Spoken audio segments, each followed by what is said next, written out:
Hello guys, very warm welcome to all of you. তো দেখো আজকে আমরা পজিটিভ থেকে নেগেটিভ এবং নেগেটিভ থেকে পজিটিভ সেন্টেন্স কিভাবে করব সেটা আমরা ক্লিয়ার করব। কেমন? এর আগের ভিডিওতে আমরা শিখেছিলাম কিভাবে আমরা কোয়েশ্চেন ফর্ম করি। একটা তোমাদের সেন্টেন্স অ্যাফার্মেটিভ বা নেগেটিভ সেন্টেন্স দেওয়া থাকলে সেখান থেকে কোয়েশ্চেন কিভাবে ফর্ম করি, ইন্টারোগেটিভ সেন্টেন্স। তো সেটা যদি তোমাদের না জানা থাকে তোমরা অবশ্যই চ্যানেলে ভিজিট করো, ইংলিশ গ্রামার নামের প্লেলিস্ট চেক করো, সেখান থেকে পেয়ে যাবে। আজকে আমরা জানবো পজিটিভ থেকে নেগেটিভ বা নেগেটিভ থেকে পজিটিভ কিভাবে করব। অনেকে ভাবছি এ তো ইজি, জাস্ট একটা নট লাগিয়ে দেবো। না, সেই নট লাগার মধ্যেও অনেক কিছু ব্যাপার আছে। ডু নট আছে, ডাজ নট আছে, আর নট আছে, অনেক রকম নট আছে। তো সেটা ক্লিয়ার করতে হবে, টেন্স অনুযায়ী কিন্তু চেঞ্জ হবে। এতটা কিন্তু ইজি নয়। অনেকে থেকে জাস্ট নট লাগিয়ে দেবে, কিন্তু সেই নটের পজিশনটা কোথায় হবে সেক্ষেত্রে অনেক কিন্তু ভুল হয়ে যায়। তো সমস্তটা সুন্দরভাবে জেনে নাও।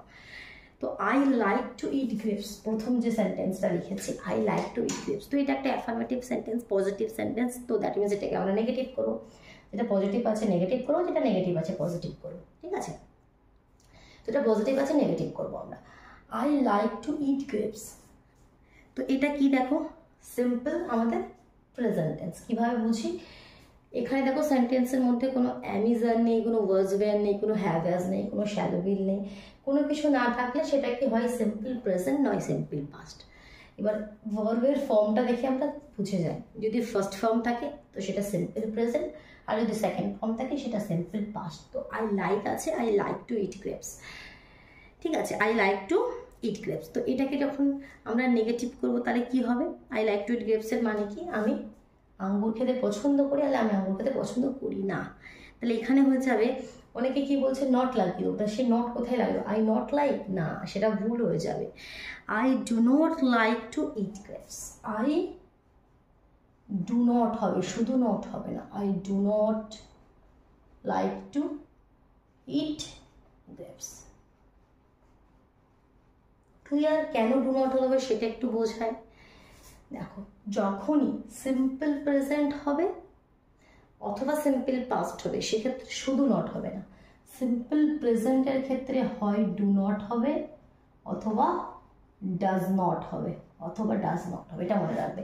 সিম্পল প্রেজেন্টের ক্ষেত্রে হয় ডু নট হবে অথবা ডাজ নট হবে। কখন ডাজ নট হবে সেটা আমি প্রশ্ন করতে করতে তোমরা পেয়ে যাবে, বুঝে যাবে।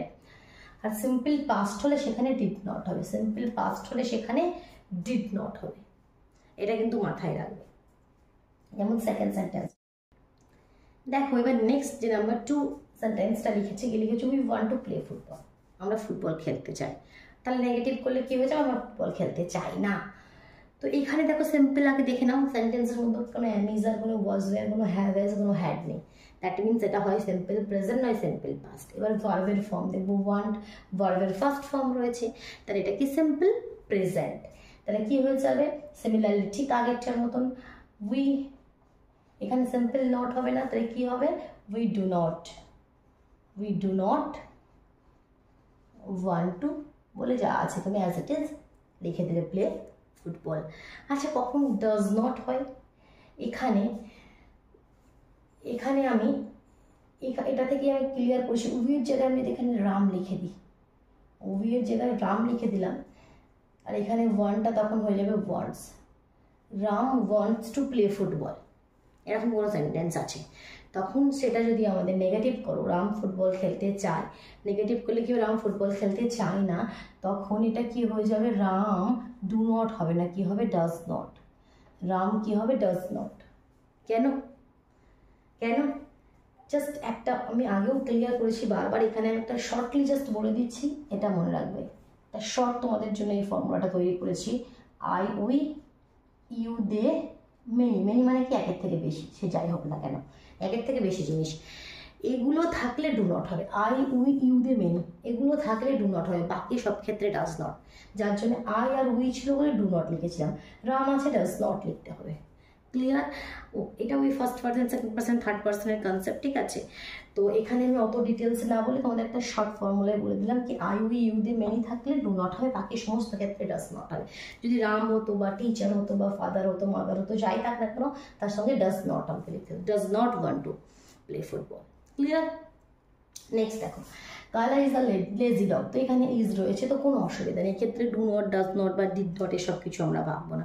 যখন ইজ থাকবে কোনো অসুবিধা নেই, জাস্ট একটা নট এসে যাবে। কালা is not a lazy dog, যখন এগুলো থাকবে তখন কিন্তু বেশি ভাবার প্রয়োজন নেই, জাস্ট একটা নট লাগিয়ে দেবো।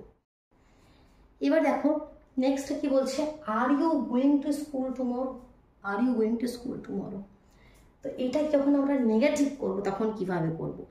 আর তো এখানে তো সেন্টেন্সের মধ্যে অ্যাম ইজ আর রয়েছে, তো এখানে ওই সব ডু নট ডাজ নট হওয়ার প্রয়োজন নেই। Am is are, was, were, have, has এই সমস্ত থাকলে বারবার বলছে একটা নট লাগাবো।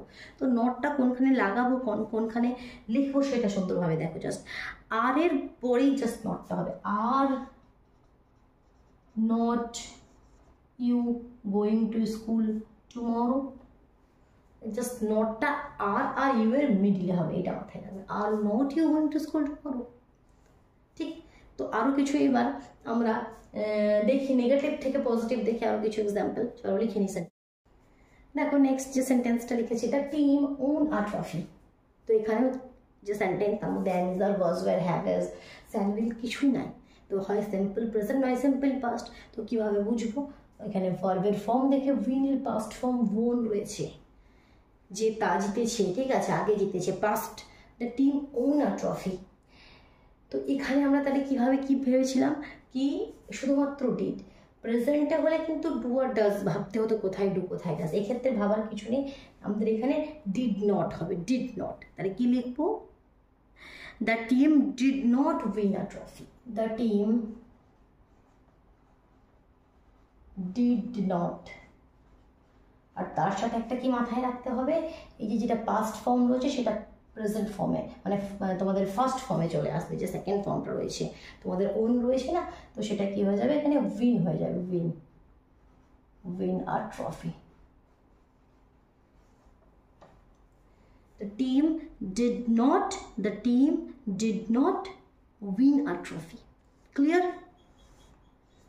বোঝা গেল, দুটো জিনিস মাথায় রাখতে হলো, ডিড নট হলো, সাথে ওনের ফার্স্ট ফর্ম চলে এলো।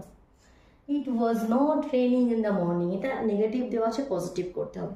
তো সেন্টেন্সের মধ্যে ওয়াজ রয়েছে, তো বেশি ভাবার কিছু নেই, সেন্টেন্সের মধ্যে এই সমস্ত কিছু থাকলে কি হতো, যদি পজিটিভে হতো নেগেটিভ করতে হলে একটা জাস্ট নট আসতো, সেই নটকে জাস্ট সরিয়ে দেবো, এখানে উল্টো করছি। তাহলে এখানে ইট ওয়াজ রেনিং, ওয়াজ নটের জায়গায় কী হয়ে যাবে, it was raining in the morning, it was raining in the morning. লাস্টটা কি, she will listen to me, এখানে will মানে কি ফিউচার টেন্সের কথা বলা হচ্ছে, তো এখানেও shall will রয়েছে, তো জাস্ট একটা নট আসবে এখানে, তাহলে কি হয়ে যাবে এখানে, she will not listen to me, she will not listen to me, যা আছে লিখে দিলে।